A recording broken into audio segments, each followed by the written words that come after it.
Buenos días. Hoy, martes 24 de septiembre de 2024, voy a dar inicio a la charla número 81 de Radiografía del Imperialismo Británico. Sé que estamos en primavera, pero todavía parece que la primavera no se enteró. Andamos en eso. Pero bueno, ya estamos, ya llegamos. Adiós el invierno, quedó en el pasado. He recibido varios mensajes de ustedes en el que, bueno, me expresan su asombro y su alegría por las cosas que hacía el almirante Brown. Especialmente les gustó a muchos el tema la comparación que hice de cómo Guillermo Brown sabía leer el río, entre comillas, leer, ¿no? Porque se daba cuenta por dónde podía navegar para no encallar, para no quedar varado en la arena. Y la referencia que yo hice a que lo mismo acontecía en otro río de aluvión, como es el Mississippi, y le pasó a Samuel Clemens, y que de tanto escuchar a los esclavos negros que iban sondeando la profundidad del mismo, y decían Mark Twain, Mark Twain, Mark Twain, él adoptó un seudónimo literario, con el que fue muy conocido en todo el mundo, Mark Twain. Vuelvo a repetir, tener esa rara habilidad de conocer por dónde tenemos que navegar y por dónde no nos tenemos que meter, eso fue verdaderamente un don que él tenía y que bueno, que gracias a Dios los capitanes británicos de la Armada Imperial Brasileña no la tenían. Y por eso cometieron grandes errores que fueron favorables a nosotros. Bueno, Brown luego del fracaso del ataque a Colonia, en el que fue una victoria pírrica de los brasileños, porque verdaderamente quedaron mal parados ante los ojos del emperador, que era una persona bastante levantisca, digamos, ¿no?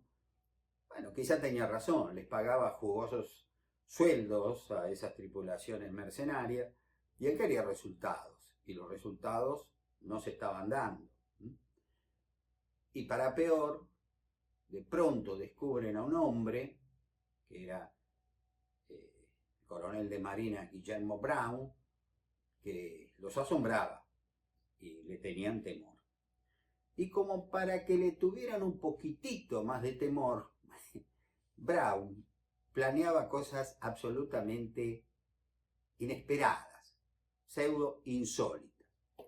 Aconteció que en el Banco Ortiz, que es un banco de arena muy grande que hay en el Río de la Plata, capturaron a una corbeta mercante procedente de Montevideo y se enteraron que estaba allí fondeada la fragata Nitherohy, que era la nave insignia del almirante James Norton, británico al servicio del emperador Pedro I de Brasil. Esta nave tenía 42 cañones, estoy leyendo para no omitir ningún detalle, ¿no es cierto? Y era una cosa muy importante. Entonces, ¿qué pensó Brown? Vamos a ir a Montevideo y a ver si capturamos la Nitherohy. En la boca del lobo, ir al puerto montevideano. Esto lo hizo Brown. El lunes 9 de abril de 1826, las naves argentinas, la 25 de mayo, la fragata 25 de mayo, que era el buque insignia del almirante Brown, los bergantines Congreso Nacional, República Argentina, General Balcarce, Independencia y la goleta Sarandí navegaron hacia para concretar esa operación. Pero, para despistar, como se dice, lo más que se podía, primero hicieron se dividieron. Unas fueron hacia Colonia del Sacramento y otras por el Banco Ortiz fueron hacia Montevideo. Brown, que fue con la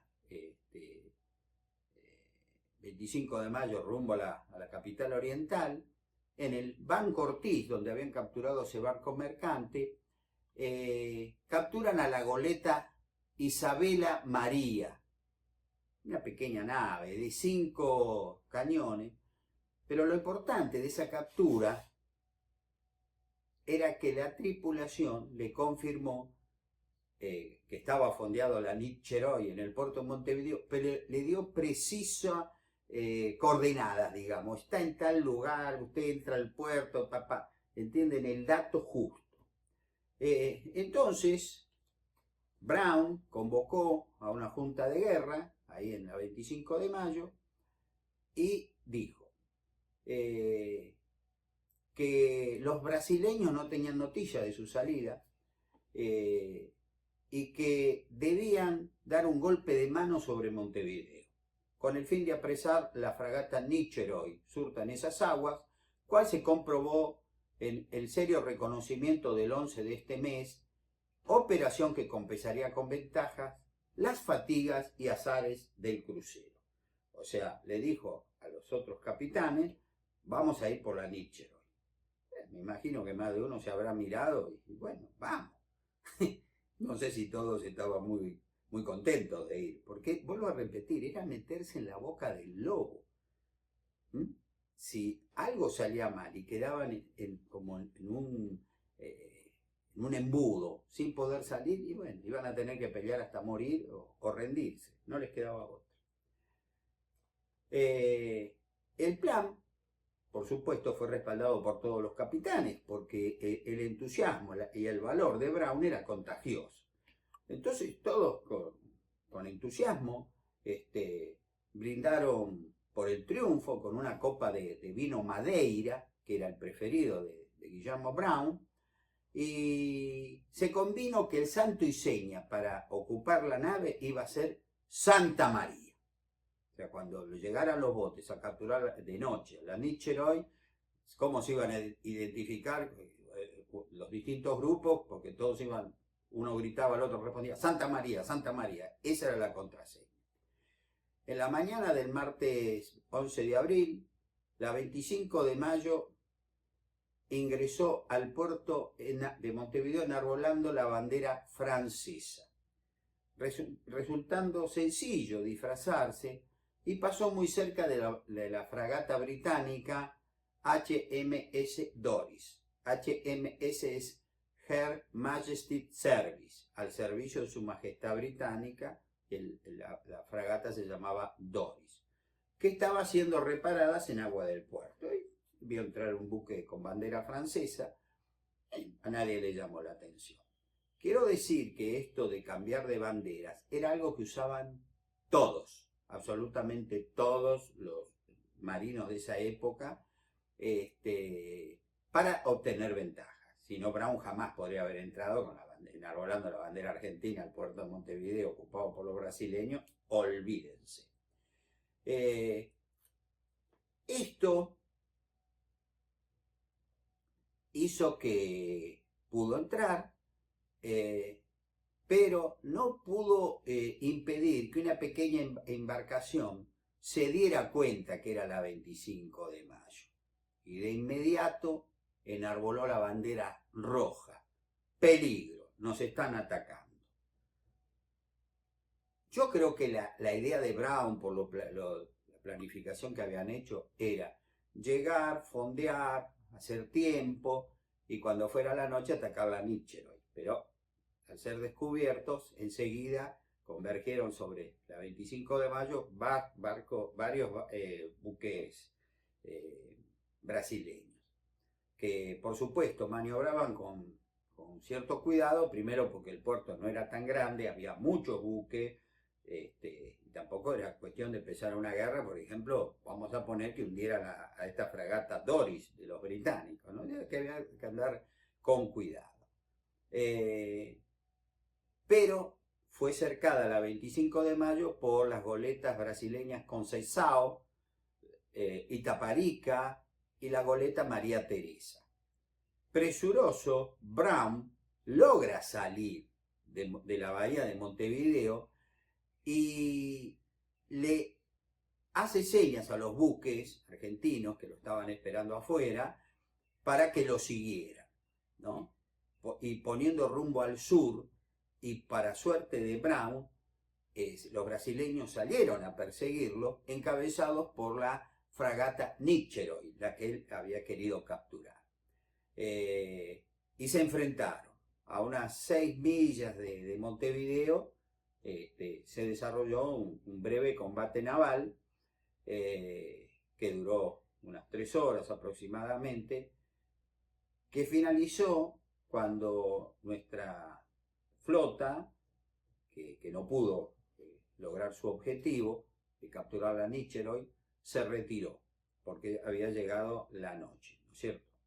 Estamos en el mes de abril, estamos en otoño y los días son más cortos, o sea, calculemos que cerca de las 5 y monedas ya se oscureció y bueno, cada uno para su casa, ¿no? Como se podría decir. La Nícheroy tuvo 5 muertos y 5 heridos, diversas averías en sus aparejos, mientras la 25 de mayo sufrió severos daños en su casco y en total, junto con la República, tuvieron 9 muertos y 14 heridos. Los brasileños no salían de su asombro de la osadía de Brown, porque dijeron, pero Dios mío, este hombre vino a atacarnos acá. Si uno hace los cálculos del resultado de este intento, se podría decir que fue tipo empate o una leve ventaja para los brasileños. Hasta por ahí no más, porque pensemos que Brown se le metió en el puerto, en la boca del lobo, repito una vez más, perdón si soy reiterativo.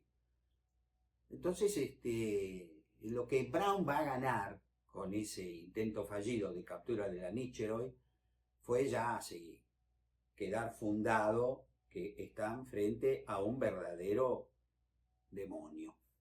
A Brown miedo ya le tenían. O sea, yo creo que pronunciar el nombre de Brown, ver un barco con la bandera argentina, era, esperemos que no esté Brown. Porque verdaderamente el valor de este hombre, el Padre Nuestro que está en el mar, fue algo que los sobrepasó.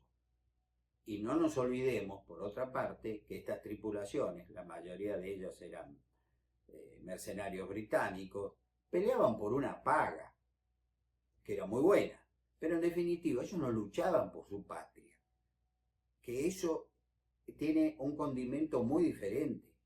Nuestros barcos, también había marinos británicos, eso también hay que decirlo, que también cobraban, pero la mayoría eran marinos argentinos. Las tripulaciones prácticamente todas eran argentinas y luchaban por el pago no del dinero, el pago nuestro, por la patria. Y eso es algo muy, muy diferente. Fíjense, me voy quizá por las ramas, que hay un país que lamentablemente está en manos de unos dementes en este momento, que se llama Afganistán. Afganistán nunca fue conquistado. Perdió Alejandro Magno, los británicos, los rusos, los soviéticos, los norteamericanos, todos, Afganistán logra vencer. ¿Por qué? Porque pelea por su tierra.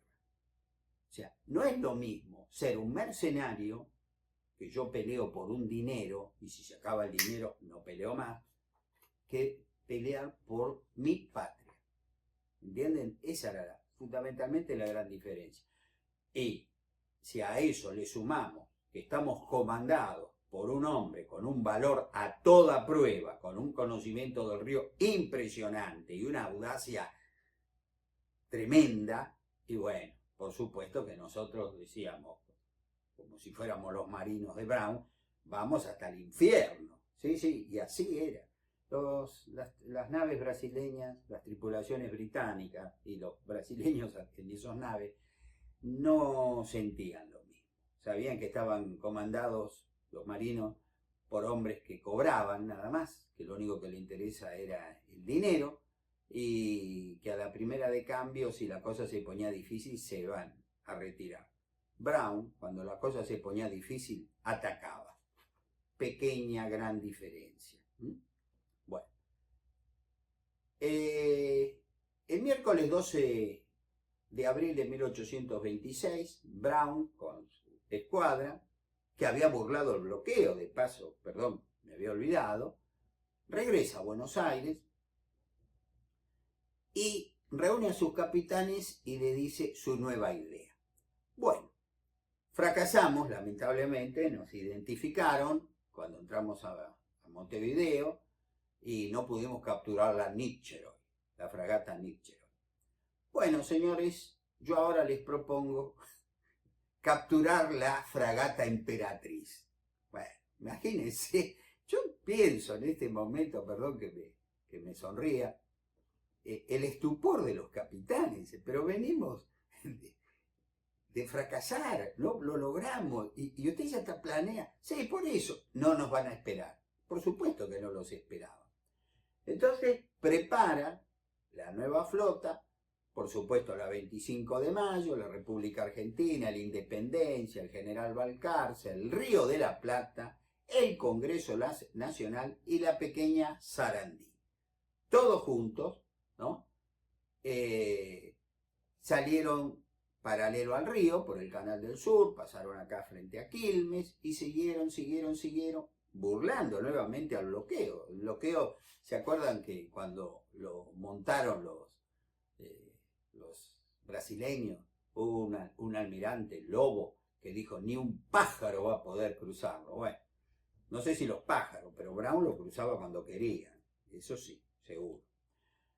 Se fueron hacia Punta Indio y luego siguieron más al sur y recalaron en la bahía de San Borondón. O sea, bien al sur. Se perdieron, digamos, ¿no? Me imagino que el espionaje brasileño que existía sobre Buenos Aires informaría de alguna manera, diciendo, Brown no está en Buenos Aires. No está fondeado frente a Buenos Aires, porque no teníamos puerto. Y los de la flota bloqueadora le diría, por acá no pasó. Mentira, había pasado, ellos no lo vieron. Porque navegó por lugares que no se podía navegar. Brown sabía navegar. Y después, una vez que estuvo atrás de la flota bloqueadora, por el Canal del Sur llegó a Punta Indio. Y de Punta Indio bajó a San Borondón. Como él no conocía dónde estaban fondeadas las naves brasileñas, en Montevideo nuevamente, dijo, vamos a ir muy despacio, y esperó una noche de luna nueva, o sea, una oscuridad absoluta, ¿no? Una boca de lobo, la noche no se veía nada, y ingresó nuevamente la 25 de mayo y encontraron a todo el escuadrón bloqueador de Buenos Aires. Se habían ido a buscar alimentos, pasar unos días en tierra, qué sé yo. Bueno, está toda la escuadra ahí, ¿no? ¿Qué hubiera hecho otro? Y despacito damos la vuelta y nos vamos. No, Brown dijo, bueno, ya está, si están, vamos para cumplir nuestro objetivo. Como era tan oscura la noche, tan oscura, fíjense en el detalle, pasaron a la popa de una gran fragata y en inglés le preguntó el nombre, dice, ¿qué buque era ese? Y la respuesta, que se la dieron en inglés, ¿qué le importa? ¿No? O sea, Brown no sabía el barco que estaba bordeando. Esta arriesgada acción fue realizada, vuelvo a repetir, en una noche muy oscura, y Brown tenía miedo que fueran o la fragata Doris, que ya describí anteriormente, y o el buque estadounidense Ciane se escribía C-Y-A-N-E, Ciane. Y tenía que tener cuidado porque no iban a atacar a un buque neutral, porque era entrar en guerra con Estados Unidos. El capitán Antonio Toll relató tiempo más tarde, gracias a Dios, contó, para los historiadores, contó un poco cómo fue este avance tan lento de la 25 de mayo. Dice, escribió: eran las 12 de la noche cuando esto sucedía, y cantó un gallo mientras ladraba un perro. Entonces el capitán Tomás Espora, de la 25 de mayo, la consideró brasileña, porque ningún buque inglés consiente perros ni gallos a su bordo, ni que sus centinelas omitan dar el grito de alarma al que se acerque.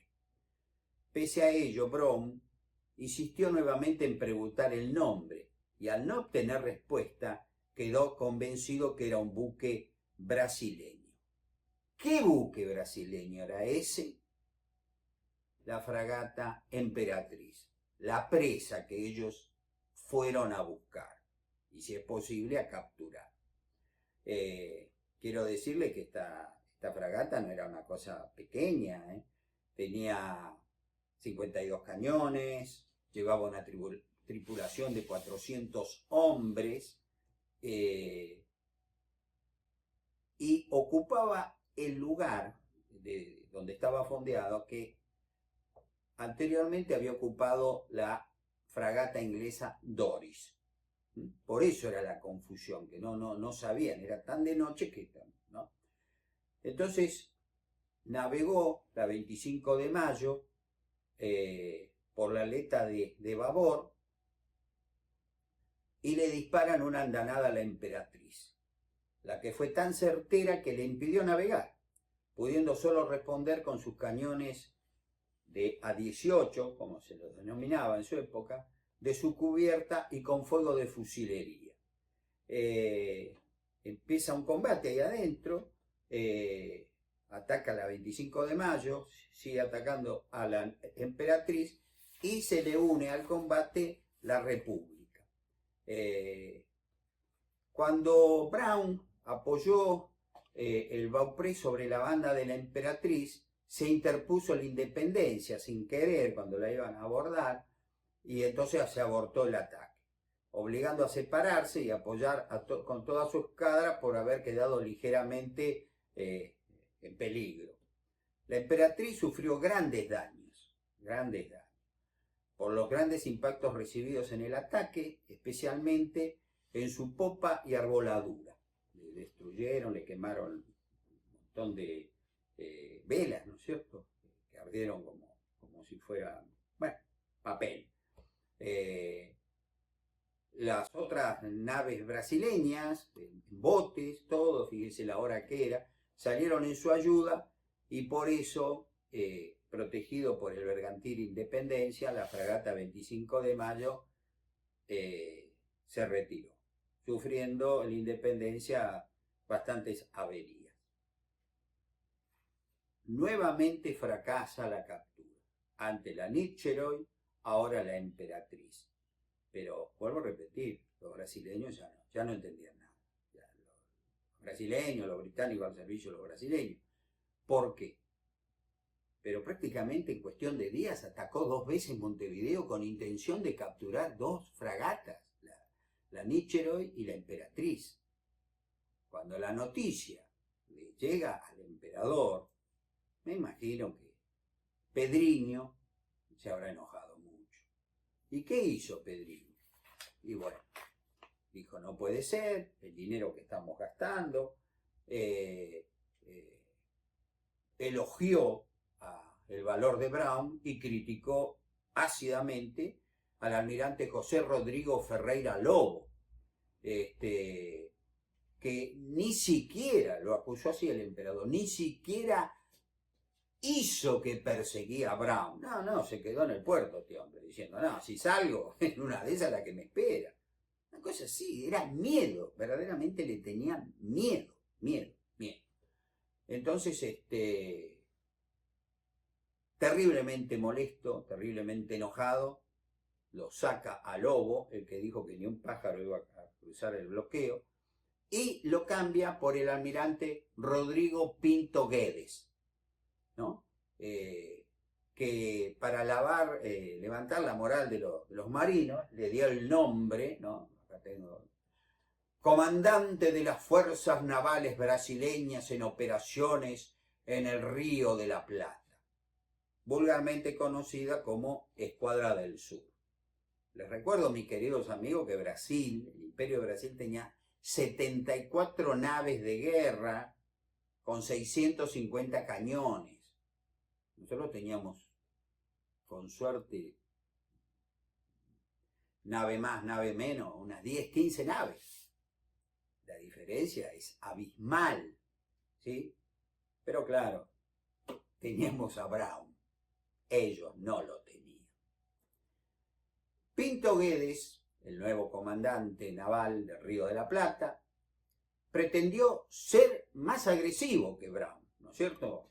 Y nombró al capitán James Norton, comandante de la división Bloqueo, para que impidieran lo sucesivo las operaciones navales de Buenos Aires, lo que, si bien no se logró totalmente, afectó severamente nuestras exportaciones de cueros, carnes saladas y lana, generando que al carecer de divisas se limitaran nuestras importaciones.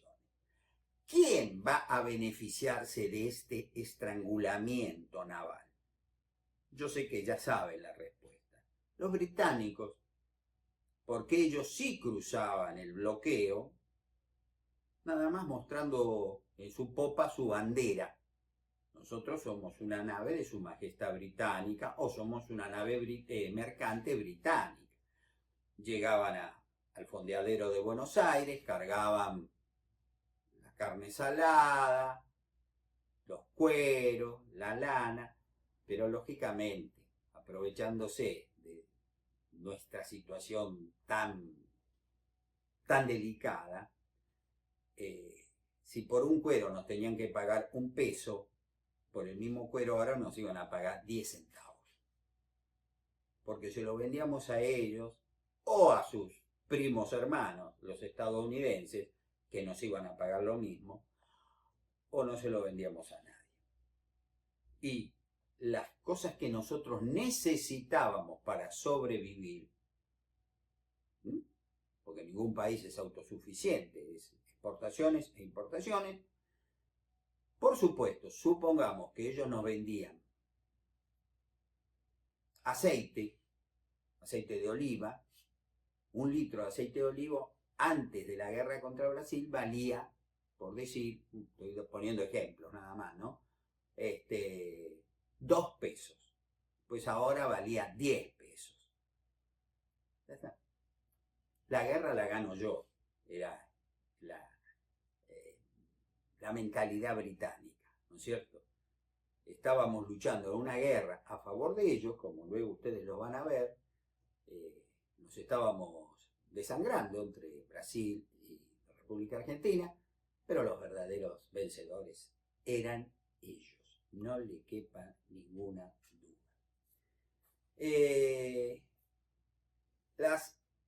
Acá yo en la obra transcribo un cuadro muy importante que publicó el diario La Prensa el 25 de mayo de 1910, en un trabajo verdaderamente excepcional, llamado Comercio Exterior de la República Argentina en el primer centenario de su existencia política.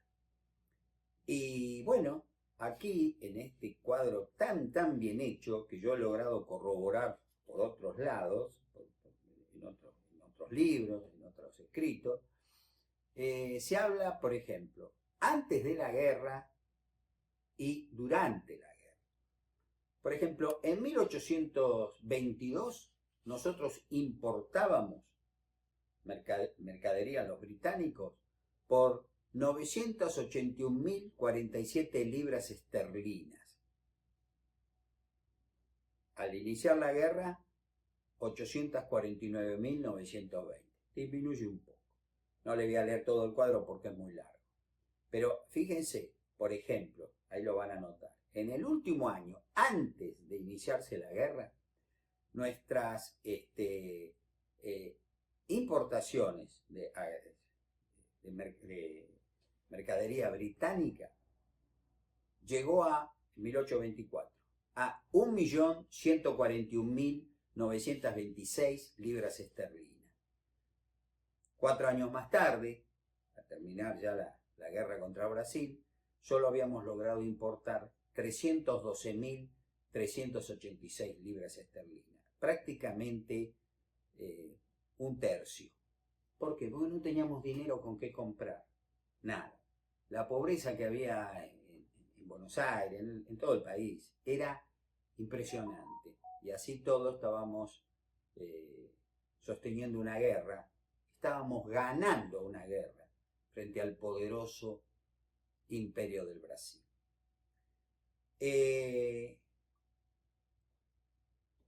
Norton, jefe de la división bloqueo brasileña, nombra al capitán Federico Mariat,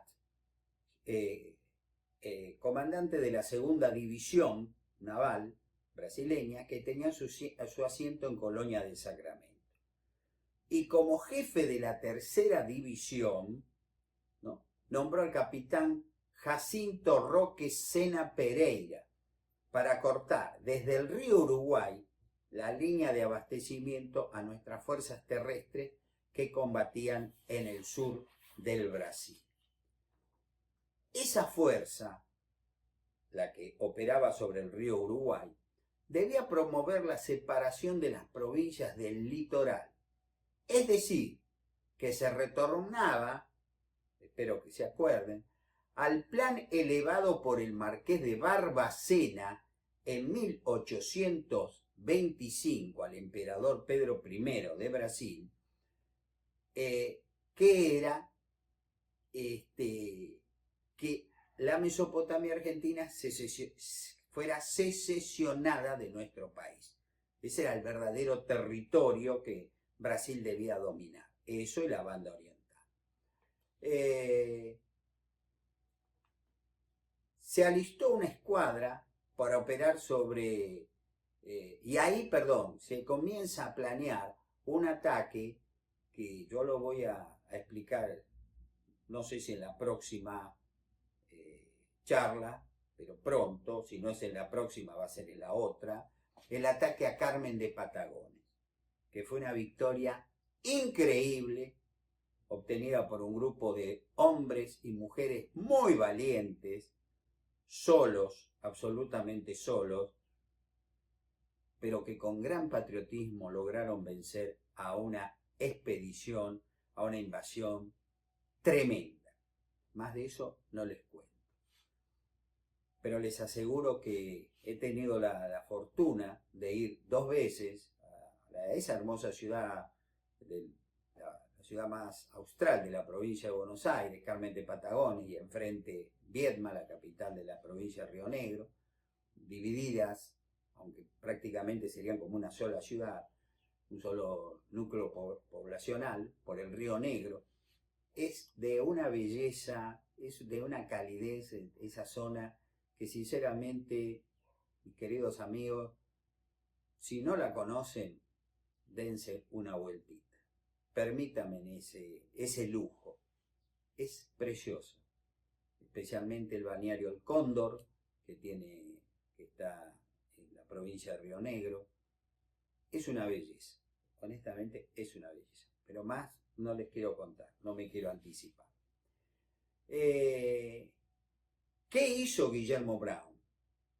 No le salió bien lo de la captura de la Nicheroy ni de la fragata Emperatriz. Pero así todo, obtuvo 2 victorias morales impresionantes y el relevo del comandante enemigo por otro, demostrando que su majestad imperial Pedro I estaba muy, muy molesto y que él, si bien era el héroe de Buenos Aires, como yo lo expliqué la semana pasada, era la pesadilla de Brasil. Le tenían pánico, verdaderamente ya el temor, el miedo, ya era pánico. Decir Guillermo Brown, por Dios, era para cualquier marino era tener pánico, porque pensaban, ¿qué va a hacer este hombre ahora? Y eso era Brown, una permanente sorpresa. Y parecía que cuando las cosas no le salían del todo bien, renovaba la apuesta. Vamos por más siempre. Sería el mensaje de ese gran y de ese extraordinario hombre. Como verán, no puedo ser neutral al elogiar su figura. Cuando se retira de Montevideo, en vez de regresar a Buenos Aires, se fue a Maldonado, se dirigió a Maldonado para intentar capturar naves enemigas, mientras reparaba los daños recibidos en Montevideo. Y como no encontró buques brasileños, dijo, bueno, volvamos. Y se vinieron a Buenos Aires. El lunes 1 de mayo, la goleta Sarandí, nombre que les digo tengan presente porque va a tener mucha importancia en esta historia sobre el robo de las Islas Malvinas, que se había separado de la flota, porque era la más chiquita, la que menos velamen tenía, detecta 11 buques de guerra brasileños al oeste de Maldonado. Ante esta importante novedad, ¿qué hizo Brown? Pegó la vuelta. Vamos contra ellos. Consideró que si esos buques habían salido y estaban en Maldonado, que seguramente lo habían ido a perseguir a él, Montevideo estaba bastante débil, ¿no es cierto? Y a 6 millas del cerro de Montevideo, mientras parte de nuestra escuadra perseguía una goleta, de pronto encontró fondeada a toda la división bloqueo del capitán James Norton, que al verlo levó anclas para enfrentarlo. Brown, un hombre de acero, al observar la maniobra enemiga, obró con sagacidad, ordenó a sus naves navegar hacia el sur, pues libraría combate en un lugar muy conveniente. Este enfrentamiento, al que me voy a referir en la próxima charla, porque ya me he quedado sin tiempo, es conocido como el combate de buques varados y se llevó a cabo el martes 2 de mayo de 1826. Hasta aquí, mis queridos amigos, he llegado en el día de la fecha. Quizás pude haber avanzado un poco más, lo reconozco, pero es que los elogios para Brown siempre me quedan cortos. Como siempre han sido ustedes muy, muy amables, y si Dios quiere, nos encontraremos en la próxima charla, que va a ser el martes 1 de octubre del 2024. Tengan ustedes muy buenos días.